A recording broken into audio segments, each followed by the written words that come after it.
Saya ingin bertanya pada Bung Isnur. Satu, yang soal ekspor beras sudah dikoreksi dan akan minta maaf. Sudah di dalam jawaban sudah Ya. minta maaf. Soal ivermectin, Anda tetap bersikukuh Ya. dan kemudian menerima resiko untuk dilapor ke polisi. Tentu itu bagian dari resiko ya. Selama ini ICW juga sudah banyak disomasi dan lain-lain, itu bagian dari resiko aktivis yang berjuang buat masyarakat. Ya. Bang Oto, bisakah mengatakan pada Pak Mul untuk supaya ini tidak harus berujung di pengadilan?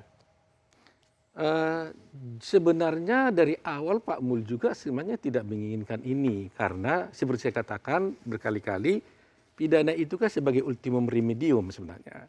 Nah, karena kita anggap pidana itu adalah, laporan polisi itu ultimum remedium adalah upaya terakhir, maka kita pakai jalur perdata. Somasi itu sebenarnya kan berasal dari kata yang ada di KUH Perdata kan.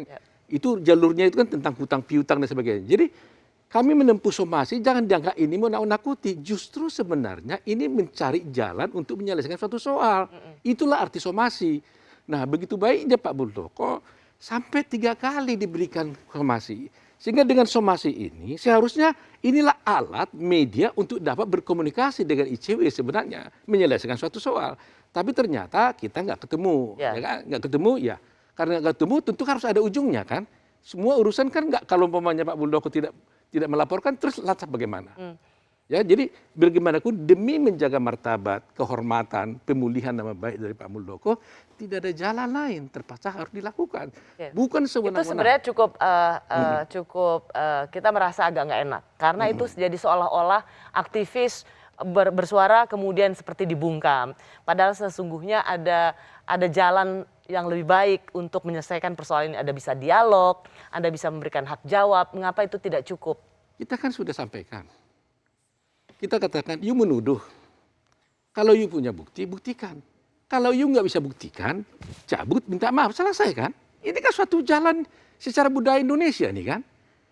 Nggak kita suruh minta ganti rugi, nggak kita macam-macam kan begitu. Jadi maksud saya kita juga harus melihat sebaliknya, Rosi.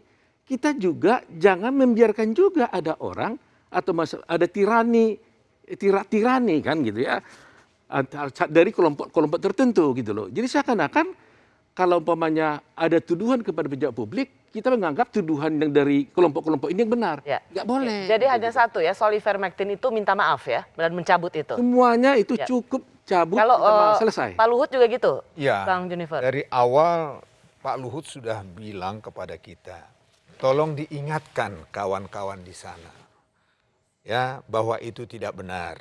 Ya, oleh karenanya sama seperti Bang Okto bilang, kita somasi itu kita menghimbau kok. Sampai sekarang kita himbau. Ada kehebatannya Bang Luhut ini, ya, klien kami ini. Orang banyak yang kritik dia, ya, dia undang datang, dibicarakan, ya, itu positif, selesai. Kenapa itu tidak dilakukan pada Haris Azhar? Kalau ini sudah langsung memvonis, ya ini langsung memvonis, kemudian diekspos. Kan paling terakhir misalnya Pak Luhut dihina atau dibicarakan dengan siapa itu Menko penjahit oleh Bupati Banjarnegara. Pak Luhut bisa santai saja, tidak seperti sekarang misalnya dengan kata bermain. Oh ya, kalau itu kan saya kira kalau orang mendengar itu, oh itu tidak ada kepentingan sesuatu begitu ya. Tapi kalau ini, ya ini kita sudah lihat ada grand design, kemudian menghancurkan nama Bang Luhut. Sangat sedih nih sebetulnya. Jadi kalau itu soal penghinaan jadi dibiarkan, tapi kalau ini lebih kepada tuduhan secara masif ingin menghancurkan gitu. Oh ya, merusak namanya. Merusak nama baiknya. Ya merusak namanya. Ya bermain ini, waduh, kalau semua orang mengasosiasikan sangat negatif. Ya, bayangkanlah sekarang ini Bang Luhut punya tugas bagaimana mengatasi pandemi. Ya, yang begitu capek mau pikiran, tenaga, tiba-tiba harus dihina. Kemudian dikatakan yang tidak benar. Wah, saya kira memang ini. Itu pun hanya satu kata itu kan yang mengganggu, bermain di Papua. Ya, itu pun sampai sekarang kita tunggu. Ya, kita tunggu, ya silakan. Kita diundang kemudian dan di somasa kami kita mengatakan silakan minta maaf dan tidak mengulangi lagi, selesai. Terakhir untuk Anda Bung Haris. Ya, pertama begini, kalau somasi oke, itu mantap. Menurut saya itu cara yang baik. Cuman memang konstruksinya agak mengagetkan bahwa ini pejabat yang mensomasi kita nih yang warga. Nah, dalam konstruksi demokrasi, pendekatan yang konstitusional, ya memang itu tugasnya warga, tugas warga berpartisipasi. Dalam hak asasi manusia dikenal konsep partisipasi warga dalam kebijakan publik. Seperti Isnur saya ingin saya pinjam lagi, bahwa yang kita kritik itu bukan rambu siapa yang ada di NTT atau mbok siapa yang ada di mana. Yang kita kritik jabatan publiknya. Ya. Kewenangan-kewenangan publiknya yang berpotensi juga dipakai untuk menguntungkan kelompoknya atau rentetan dari alur bisnis yang mereka sudah punya sebelumnya atau dikembangkan ketika ada. Jadi Anda ingin mengatakan ini bukan pribadi, ini bukan sebuah penghinaan personal, tapi ini tentang seorang pejabat negara dan kebijakan-kebijakan yang dikeluarkannya. Saya nggak pernah makan di warteg sama Pak Luhut yang saya pinjam duit dia, terus dia keluarin omongan apapun, enggak ada. Oke. Ini soal bagaimana membahas report yang bicara soal kewenangan publik dan juga peristiwa yang ada di Papua. Oke, terakhir aja. Jadi Bung Haris, Anda tidak akan mengeluarkan kata maaf? Begini, saya akan keluarkan kata maaf.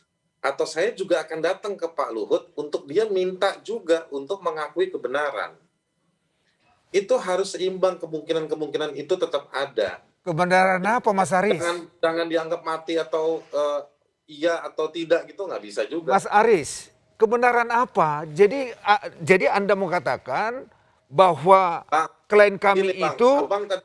Abang bilang tadi saya memvonis Pak Luhut begini, itu persepsi abang. Oh, bukan persepsi. Abang menyebarkan persepsi abang bahwa Haris itu punya agenda terhadap Luhut bin Sarpanjaitan. No.